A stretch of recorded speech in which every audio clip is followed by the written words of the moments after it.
Hello everyone, wave optics हम पढ़ रहे थे एंड स्लो स्टडी पार्ट में आप सभी का स्वागत है। सो ये लेक्चर नंबर 2 है। पिछले लेक्चर मैंने लेक्चर नंबर 1 बनाया था और मैंने आपको वेव ऑप्टिक्स के बारे में काफ़ी चीज़ें बताई थी। एक बार फिर से मैं रिवाइज कर देता हूँ कि मैंने क्या बताया था। सबसे पहले मैं बताया था कि 1637 में एक साइंटिस्ट, एक फिजिस्ट आते हैं जिनका नाम होता है डिस्कार्टीज। और डिस्कार्टीज कहते हैं कि भाई जो लाइट है वो छोटे छोटे पार्टिकल से मिली है। मतलब लाइट का इन्होंने कॉर्पसल्स मॉडल दिया, corpuscular theory. Okay, CORPUSCULAR।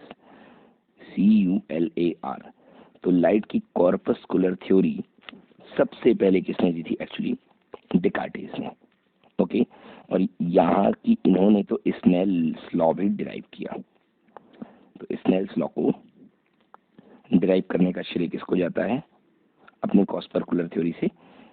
Snell's तो करी थी, स्नेल्स लॉ को डिराइव किया कॉर्पस्कुलर थ्योरी की हेल्प से किसने? डिस्कार्टीज ने। ओके, और बताया था मैंने कि इन्होंने लॉज ऑफ रिफ्रैक्शन और रिफ्रैक्शन को एक्सप्लेन किया था। जो कॉर्पस्कुलर थ्योरी थी वो क्या बताती थी? वो प्रेडिक्ट किया था, ऐसा अनुमान लगाया था, प्रेडिक्ट किया था कॉर्पस्कुलर थ्योरी से, जो बाद में गलत साबित हुआ। जो बाद में अनुमान गलत साबित हुआ वो अनुमान ये था कि जब भी लाइट रेयरर से डेंसर में जाती है तो ये नॉर्मल की तरफ बेंड होती है और इसकी स्पीड बढ़ जाती है। मतलब यहाँ स्पीड v1 है और यहाँ स्पीड v2 है। तो कहा, किसने कहा? डिकार्टेस ने, कि लाइट की स्पीड बढ़ जाती है, would be greater, the speed of the light would be greater in the second medium. Okay, इतना कह करके ये चुप हो गए। इसके बाद कौन आते हैं? न्यूटन साहब। ओके, तो न्यूटन साहब ने 1640s के आसपास इस थ्योरी को और ज़्यादा डेवलप किया। मतलब कुछ किया नहीं, डेवलप किया और आगे बढ़ाया इस थ्योरी को। न्यूटन का इंटरेस्ट आ गया ऑप्टिक्स में, मैकेनिक्स के बादशाह तो थे ही वो, तो इस थ्योरी को और ज़्यादा डेवलप किया और इतना अच्छा डेवलप कर दिया कि इस पर एक बुक लिख डाली, जिसका नाम मैंने बता ही रखा था आपको लास्ट वीडियो में, ऑप्टिकस। ये बुक लिख डाली। इतनी अच्छी बुक थी ये, इतनी ज़्यादा ब्रांडेड ये बुक थी, इतनी ज़्यादा ब्रांडिंग हुई इस बुक की और इतनी ट्रेमेंडस पॉपुलैरिटी हुई इस बुक की कि लोग भूल गए डिकार्टेस को। और जो कॉर्पस्कुलर मॉडल के एक्चुअल पापा थे वो डिकार्टेस ना बन के कौन बन गए? Isaac Newton. तो भैया इसलिए आज भी जो मॉडल है, कौन सा मॉडल? कॉर्पस्कुलर मॉडल, वो किसको दिया जाता है? न्यूटन को। मगर उसकी शुरुआत किसने की थी? शुरुआत की थी डिकार्टेस ने। बट आज की डेट में भी इसे पूरा न्यूटन को ही श्रेय दिया जाता है। अब बच्चों टाइम बीतता जाता है, 1640 से 1678 आ जाता है। ओके, मतलब लगभग कितने साल बीत गए? 38 साल, 38 ईयर्स। 38 ईयर्स बीत गए। तब तक तो न्यूटन की दादागिरी चल रही थी और न्यूटन बहुत फेमस हो चुके थे। एक डच साइंटिस्ट थे, कहाँ के? डच, पुर्तगालिश। तो ये जो डच फिजिस्ट थे, डच फिजिस्ट नाम था क्रिश्चियन हाइगन्स। क्रिश्चियन में CH आता है,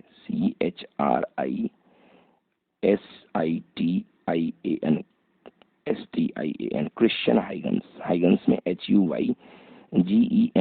क्रिश्चियन हाइगन्स ने बताया लाइट को वेव, मतलब इन्होंने ही put forward the wave theory of light. So इसने लाइट की कौन सी थ्योरी दे दी दोस्तों? Wave theory. Oh my God, मतलब दो थ्योरीज तो कॉर्पस्कुलर थी। कॉर्पस्कुलर मतलब पार्टिकल, कॉर्पस्कुलर में बताया ना, शायद भूल गया। कॉर्पस्कुलर का मतलब होता है छोटे छोटे पार्टिकल, छोटे छोटे। और क्रिश्चियन हाइगन्स ने वेव थ्योरी दी थी लाइट की, ठीक है ना। इसी वेव थ्योरी को इस पूरे चैप्टर में हमको पढ़ना है। क्रिश्चियन हाइगन्स ने जो शुरुआत की है वेव थ्योरी की, ओके, इसी वेव मॉडल को हमें पूरे चैप्टर में डिस्कस करना है। अब एक बात मैं आपको बताता हूँ कि जो वेव थ्योरी है उस समय तक लाइट की दो इंपॉर्टेंट फिनोमिनन डिस्कस हो चुकी थी न्यूटन के टाइम में भी। कौन सी थी वो? रिफ्रैक्शन और रिफ्लेक्शन। ओके, तो दो महत्वपूर्ण फिनोमिनन थी लाइट की, एक थी रिफ्लेक्शन और दूसरी रिफ्रैक्शन। तो इन दोनों वेव इन दोनों ऑप्टिकल फिनोमेना मतलब लाइट की फिनोमेना को, मतलब ये दोनों जो लाइट की घटनाएं थी, ये जो लाइट की जो इवेंट थी, एक रिफ्लेक्शन और एक रिफ्रैक्शन, इन दोनों को पहले इन दोनों को कैसे मान के किया गया था? एज ए रे। ओके, बट इन दोनों को क्रिश्चियन हाइगन्स ने वेव नेचर को यूज करके या वेव थ्योरी को यूज करके बड़ा ब्यूटीफुली और बहुत ही क्लियरली एक्सप्लेन किया। तो किसने एक्सप्लेन किया? क्रिश्चियन हाइगन्स ने। किस कंसेप्ट का यूज करके? वेव थ्योरी का यूज करके क्रिश्चियन हाइगन्स ने इसको एक्सप्लेन कर दिया। ये जो दो इंपॉर्टेंट फिनोमिना तब तक देखी गई थी, किसकी थी? ये लाइट की। भाई सवाल उठता है ना कि अगर आप लाइट को वेव मान रहे हो तो चलो भैया एक काम करो, यूजिंग वेव कंसेप्ट इसको एक्सप्लेन करो, रिफ्लेक्शन को रिफ्रैक्शन को। और क्रिश्चियन हाइगन्स ने बड़ी ही ब्यूटीफुली इस चीज को एक्सप्लेन किया भी। बट एक बात नई जोड़ी। वो नई बात क्या थी?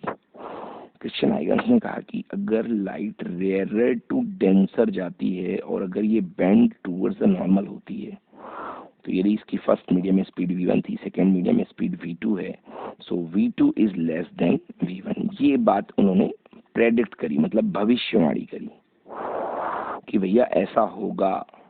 ये भविष्यवाणी कर दी, क्रिश्चियन हाइगन्स ने की। और यही था क्या? कॉन्ट्रडिक्शन। क्योंकि न्यूटन ने तो ऐसा कुछ कहा नहीं था। ओके, ये तो न्यूटन की कॉर्पस्कुलर थ्योरी के ठीक विपरीत था। क्योंकि कॉर्पस्कुलर थ्योरी में क्या था कि भाई डेंसर मीडियम में स्पीड बढ़ेगी और यहाँ पे डेंसर मीडियम में स्पीड क्या हो रही है? कम हो रही है। So what? This is an contradiction to the prediction made by using the corpuscular model of light. In corpuscular of model of light ये जस्ट अपोजिट था इसके, कि यहाँ पे स्पीड ज्यादा और यहाँ पे स्पीड कम। बट इसमें तो उल्टा ही हो गया कि रेयरर में स्पीड कम और डेंसर में स्पीड ज्यादा। क्या होगा इस विवाद का? साइंटिस्ट खोजते रहे। It was much later confirmed. यार हद होती है। काम कब चल रहा था? ये 1678 में।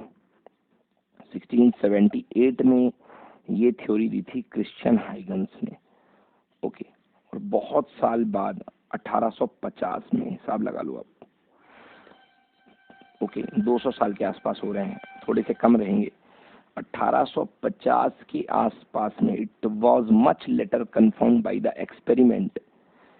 बहुत बाद में कंफर्म हुआ। और क्या कंफर्म हुआ? कि अगर लाइट एयर से वाटर में जाती है तो वाटर में एयर की स्पीड वी एयर मान लो, वाटर की स्पीड वी डब्ल्यू मान लो, तो ये पता चला कि भाई वाटर की स्पीड जो होती है, लाइट की स्पीड वाटर में एयर की स्पीड से कम होती है। बहुत साल बाद ये पता चला।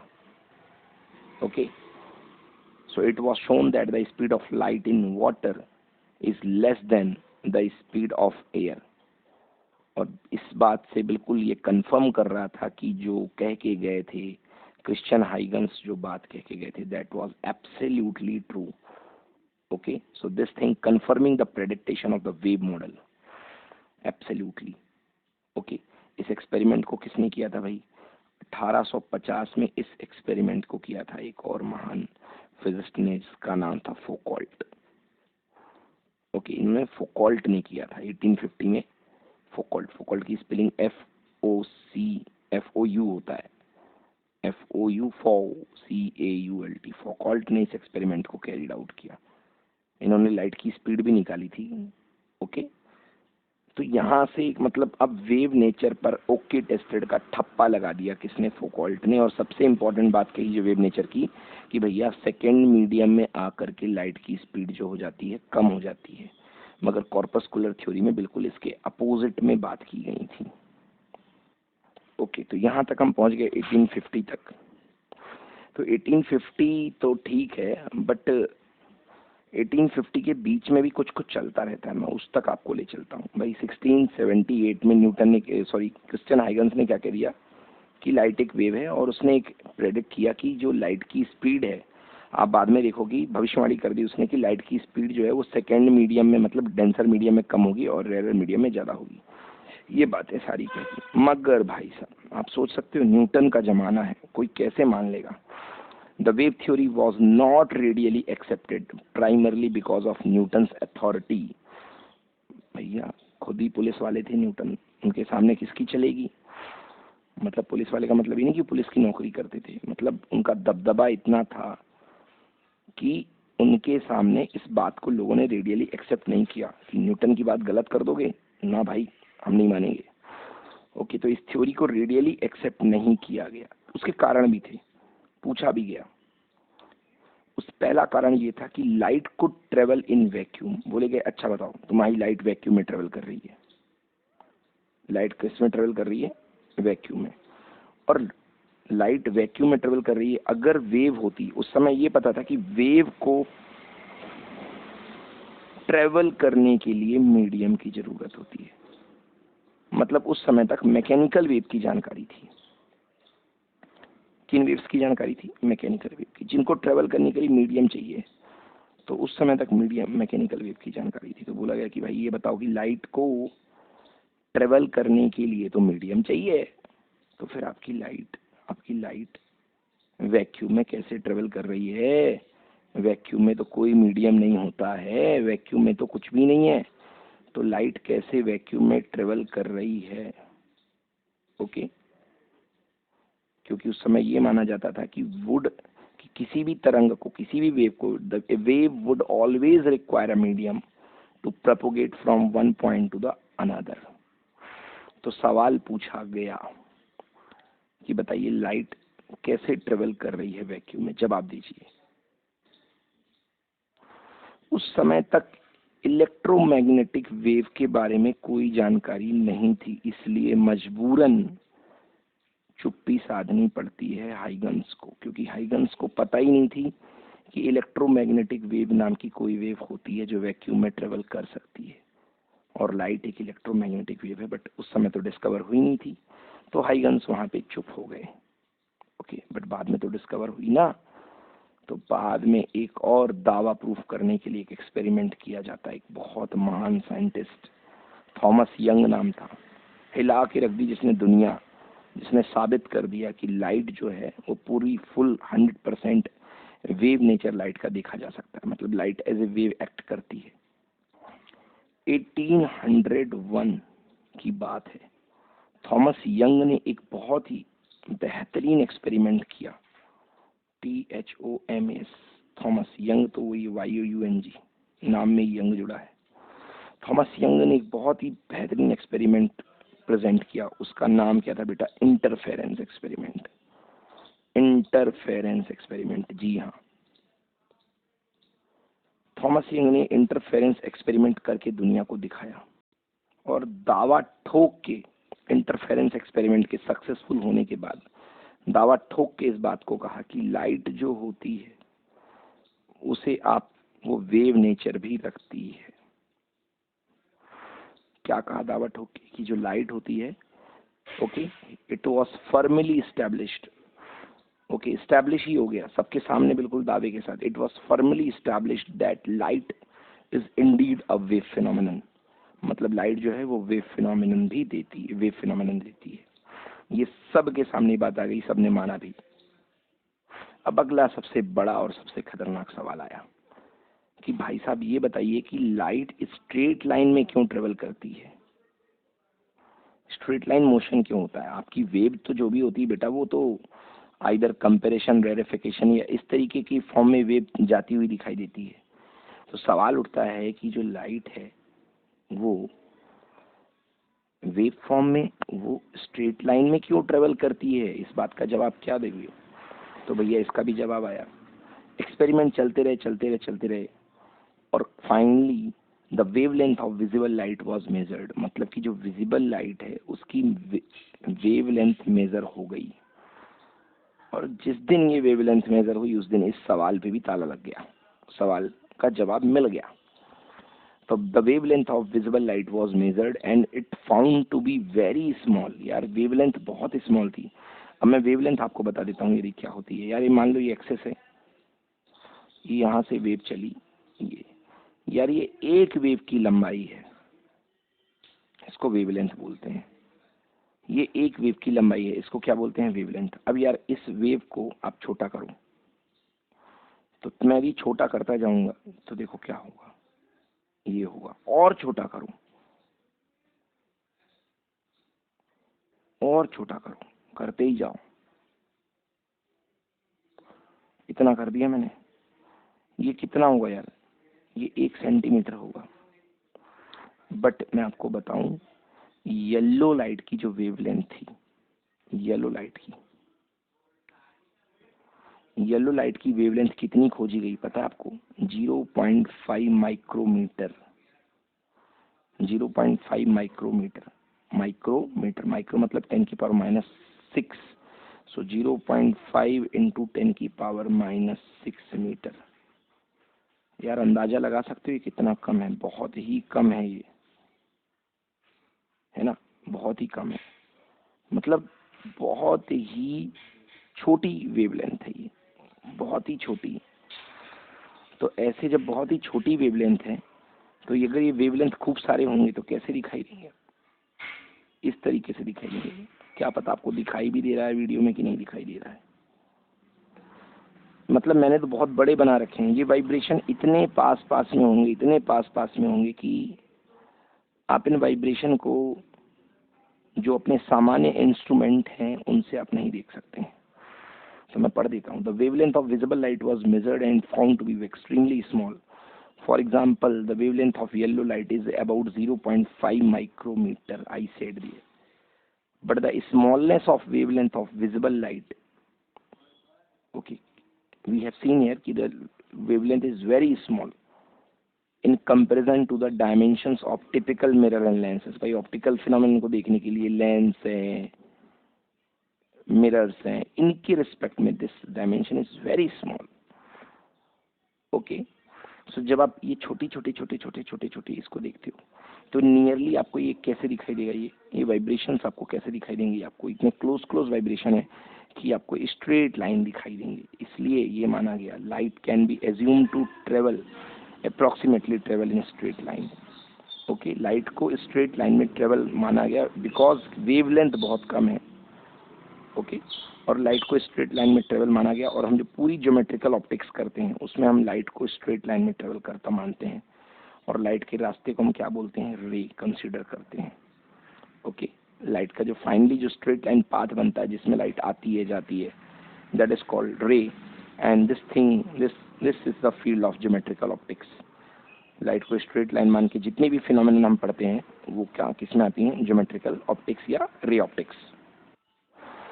ओके स्टूडेंट्स, तो थॉमस यंग के 1801 के एक्सपेरिमेंट के बाद 40 सालों तक, मतलब लगभग 1850 आने तक कई एक्सपेरिमेंट चलते रहते हैं इस फील्ड में. मतलब डिस्कवरी पे डिस्कवरी होती रही है. मतलब after the interference experiment of Young's in 1801 for the next 40 year so many experiment were carried out involving the interference and diffraction of light. मतलब इसकी वेव फिनोमिनन की टेस्टिंग को लेके 50 साल, लगभग 50 साल तक, 40 साल तक एक्सपेरिमेंट चलते रहते हैं. ओके, और ये एक्सपेरिमेंट सेटिस्फाइड करते हैं वेव मॉडल ऑफ लाइट को. हर तरीके के एक्सपेरिमेंट किए गए, इंटरफेरेंस, डिफ्रैक्शन, हर सिचुएशन में किए गए. और these experiments could only be satisfactory explained by assuming a wave model of light. ठीक है ना? तो जितने भी एक्सपेरिमेंट थे इंटरफेरेंस के और डिफ्रैक्शन के, ये केवल और केवल वेव मॉडल को लेकर के सत्यापित हुए, वेरीफाई हुए. पार्टिकल मॉडल को वेरीफाई नहीं कर पाया. ठीक है ना? तो इस तरीके से around the middle of the 19th century, 19th century के आसपास, मिडिल में, 19th सेंचुरी मतलब 18 खत्म 19 शुरू, मतलब 1850 के आसपास वेव थ्योरी वेल एस्टैब्लिश्ड हो जाती है. वेव थ्योरी ऑफ लाइट जो है वो पूरी तरीके से इस्टेब्लिश हो जाती है. 1850 बेटा 19th सेंचुरी कहलाएगा. ओके, क्योंकि 18 फिनिश हो गई और 19 चल रही है. तो at the around the middle of the 19th century the wave theory of seem to be very well established. मगर एक अभी भी दिक्कत थी. वो दिक्कत क्या थी? The only major difficulty was that since it was thought that a wave required a medium for propagation. अभी भी लोगों का कहना था कि भैया अगर कोई वेव है तो उससे प्रोपोगेट होने के लिए किसकी जरूरत है? मीडियम की जरूरत है. फिर आपकी लाइट जो है वो वैक्यूम में कैसे चल रही है? भाई अगर वेव होती तो मीडियम की रिक्वायरमेंट होती, बट अगर आपकी लाइट भी वेव है तो वो वैक्यूम से कैसे ट्रेवल कर पा रही है, क्योंकि वैक्यूम में तो मीडियम नहीं है। Okay, how could light propagate through the vacuum? बेटा इसका भी जवाब मिल गया बच्चों। This difficulty was solve when Maxwell put forward his famous electromagnetic theory of light. जैसे ही मैक्सवेल की इलेक्ट्रोमैग्नेटिक थ्योरी आती है वैसे ही इन सारे सवालों के जवाब मिल जाते हैं। और मैक्सवेल ने बताया कि कुछ इलेक्ट्रोमैग्नेटिक वेव भी होती हैं जो कि वैक्यूम में भी with speed of light 3 × 10⁸ metre पर सेकेंड ट्रेवल कर सकती हैं। ये स्पीड ऑफ लाइट दी थी उसने। तो यहाँ से ये सारे कंसेप्ट, सारे जो डाउट थे क्लियर हो गए और फाइनली लाइट की वेव थ्योरी एग्जिस्टेंस भी मानी गई।